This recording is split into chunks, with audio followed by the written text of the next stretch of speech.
Queria recomendar aos presentes que estão ganhando o livro presente que percam alguns minutos com algumas folheadas, porque, sem dúvida alguma, nós estamos, tirando o meu artigo, que é suspeito, mas são artigos excepcionais que estão dando conta de um diálogo que se faz historicamente necessário.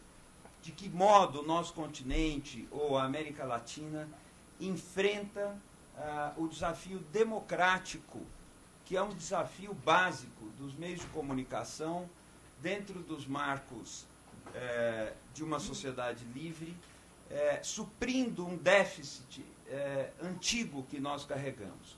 Nós vimos isso nas falas de todos aqui na mesa, e eu queria retomar um elemento que apareceu na apresentação do Bernardo para destacar alguns pontos da realidade brasileira que eu tenho certeza que dialoga com os outros países. Eu acho importantíssimo que nós no Brasil tenhamos olhos para o que está se passando no Equador. Eu pessoalmente estive com alguns jornalistas do Equador e vi vários vídeos do presidente Correia dirigindo ofensas de toda espécie contra a instituição da imprensa livre. É importante destacar essa distinção.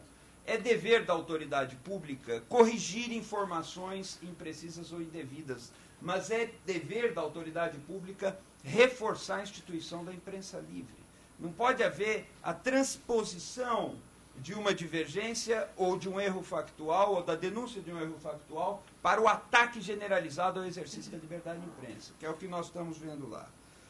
O Rubem nos traz um quadro que eu já havia conhecido quando estivemos juntos no seminário em Buenos Aires, para usar as suas palavras, da compra da informação jornalística pelo poder, o que é um outro extremo, mas contém muito sentido quando olhamos o conjunto da situação da América Latina. Ou seja, parece um caminho oriundo de uma bifurcação, quase que uma antinomia, mas nós estamos diante de algo que é consistente, porque são distorções da mesma origem da relação entre poder e imprensa. E não vou me demorar sobre isso. E o presidente Carlos Mesa nos traz uma atualidade da alternativa ética que de fato se põe entre BBC e News of the World. Vamos lembrar, aliás, que o Murdoch estava em vias de consumar a compra do controle integral da BSkyB, que é considerada aquela que pode apresentar uma alternativa em televisão ao modelo da BBC. Então, de fato, ali nós temos um dilema de proporções, para usar o termo, globais. As alternativas postas entre um modelo e outro extravasam em muito o Reino Unido, tiveram reflexos sérios nos Estados Unidos e trazem um cenário para o futuro de toda a imprensa no mundo todo, sem dúvida nenhuma.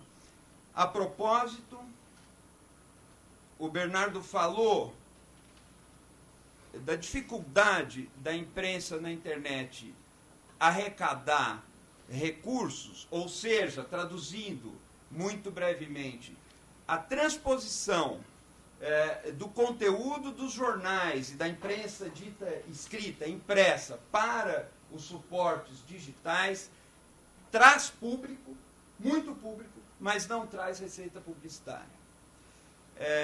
Mas isso não necessariamente apareceu como um muro para a atividade da imprensa. Mesmo nos Estados Unidos, e apenas anotando, porque não é o nosso assunto, surgiram alternativas públicas não dirigidas ao lucro, como, por exemplo, o ProPublica, que já ganhou um prêmio Pulitzer, se não me engano, em parceria com o New York Times, uma matéria que eles fizeram em conjunto. Agora, esse ano, 2 Pulitzers saíram para publicações digitais no Huffington Post. vários jornalistas investigativos que perderam seus lugares em jornais comerciais encontraram abrigo nesse tipo de iniciativa. O problema é, nós não sabemos da sustentabilidade disso ainda. Se isso vai ser capaz de trazer um modelo que se sustente. Mas no Brasil, em diálogo com o que foi apresentado, nós temos 3 gargalos, pelo menos. 3 gargalos relevantes. A confusão que nós estamos promovendo aqui entre religião, igrejas, meios de comunicação eletrônicos e partidos políticos, que claramente deforma o espaço público e promove o contrabando de interesses de esferas que deveriam, para a normalidade democrática, existir autonomamente entre si. As igrejas contêm um tipo de realidade e a elas é dedicado um tipo de legislação, inclusive tributária. Os partidos constituem outro tipo de organização de interesses privados, privados no melhor sentido, e os meios de comunicação eletrônicos, a radiodifusão, aparecem descritos na Constituição como serviço público.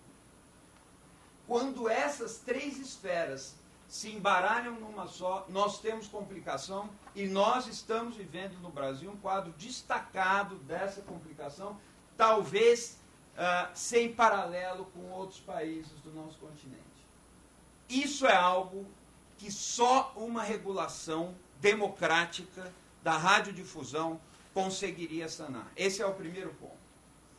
Não é verdade que o Brasil não precisa de regulação dos meios de comunicação, especialmente da radiodifusão. Nesse ponto, eu quero fazer um realce aqui de algo que tem passado sem mais registro. Há um enfrentamento no Brasil de 2 irracionalidades, eu chamaria assim. Uma de matriz de esquerda e uma de matriz de direita. A irracionalidade de direita diz que qualquer tentativa de discussão e de regulação da radiodifusão no Brasil é uma iniciativa autoritária de conter a liberdade de expressão. Isso não é verdade, isso é um mito. É um mito que está contribuindo para o atraso em que nós estamos até hoje. De outro lado, uma irracionalidade de matriz de esquerda afirma que a regulação é necessária com a intenção, sim, de censurar e de controlar o exercício da imprensa. Usa uma bandeira que tem sentido histórico para inserir uma agenda que é de controle, sem dúvida nenhuma, do exercício da imprensa. Essas 2 irracionalidades só serão superadas com um esforço de esclarecimento que eu acho que o livro do Bernardo consegue trazer. Mas há mais nesse ponto, antes de eu falar dos outros 2 aspectos que eu queria comentar. Há uma realidade cultural comum nos nossos países. É um dado novo, uma face nova do autoritarismo. Porque algumas das coisas de unanimidade forçada, de unanimidade fabricada, de imaginário construído, nós conhecemos no Brasil no tempo da ditadura militar. Mas, agora nós temos esse dado novo. Há um autoritarismo instalado no poder, de forma declarada, de forma apenas insinuada, às vezes em germe, às vezes já desenvolvida, dependendo do país e dependendo do momento, que se apoia em movimentos sociais organizados, mais ou menos financiados pelo poder governamental. Isso gera uma aparente fisionomia de vontade das maiorias, que seria legítima para sufocar manifestação de minorias. E é, sim, uma desagregação, uma degeneração do conceito de democracia. Porque uma democracia apoiada exclusivamente na suposta vontade das maiorias facilmente descamba para uma tirania. Sem respeito às minorias, e a liberdade de imprensa existe para proteger minorias, nós temos esboços de modelos de utopias autoritárias. E esse modelo é muito utilizado hoje, esse modelo cultural, para perseguição do tipo do que o Correia vem fazendo no Equador e em outros países também. Perseguições lideradas, abertas ou veladamente, por autoridades, contra a imprensa, contra jornalistas individualmente. Então, para isso também precisamos estar bem atentos. Outros dois aspectos, então, que eu ia apontar sobre a nossa realidade, que demandam uma regulação e que devem ser trazidos aqui. Além dessa confluência irregular entre religião, igrejas, partidos e radiodifusão. Eu me refiro à presença possível de monopólios e oligopólios. Isso depende de lei regulamentar, porque a Constituição fala em oligopólio e monopólio, mas nós não temos uma definição legal, uma medida numérica. Onde está o limite que separa o que é monopólio do que não é? Onde está o limite que separa o oligopólio do que não é oligopólio? Isso só pode ser dado por uma legislação que venha regulamentar e embasar a atividade do que o Bernardo chamou de uma agência reguladora. Isso é especialmente importante para a radiodifusão.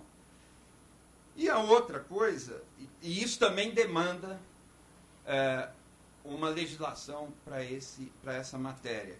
E uma outra coisa, finalmente, é o que o Bernardo falou com toda razão, apareceu na fala do Rubem também, o abuso das verbas dedicadas à publicidade oficial. Publicidade oficial é proselitismo com dinheiro público. É até discutível a legitimidade desse tipo de propaganda, porque é legítimo que o dinheiro de todos seja utilizado para convencer alguns das ideias do governo, que não há possibilidade de qualquer análise do discurso não dizer que sem exceção, toda publicidade de governo é proselitismo e é peça de convencimento. Não é prestação de serviço público. Aliás, muitas vezes é utilizada para obstruir acesso à informação.